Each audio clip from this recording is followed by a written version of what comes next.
The airline industry is sounding the alarm about potentially massive furloughs and job cuts in the coming months, which could impact hundreds of thousands of Americans and their families. The issue? Far fewer people are traveling by air due to the pandemic, and federal relief money is set to run out.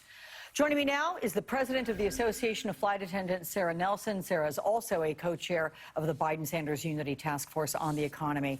Welcome back to the broadcast. I know it's always difficult conversations lately, but as you know, Sara, the airline industry got $32 billion to help cover about 6 months of payroll, right? This was in exchange for not having layoffs. That expires October 1st.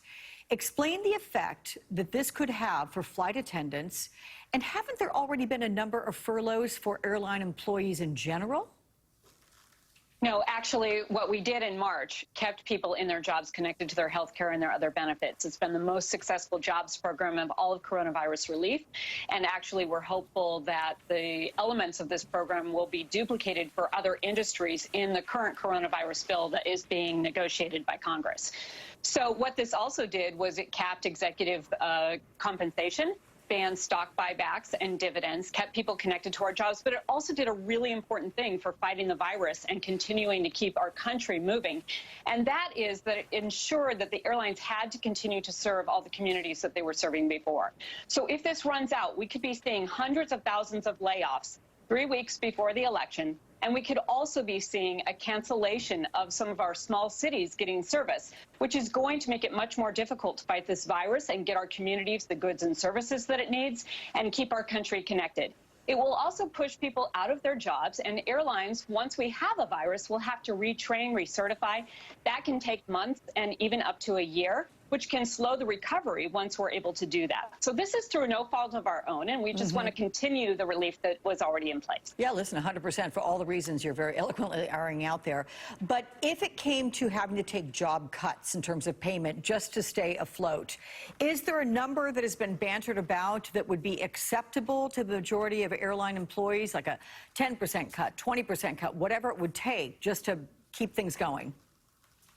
Well, none of this is acceptable, Alex. Actually, we've already taken an incredible hit to our pay. The minute that the hours were cut back, people took anywhere between 25 and 40% cut in take-home pay. The paychecks that are continuing are only continuing at about 80% of what would be considered full-time. So we've already taken a big hit.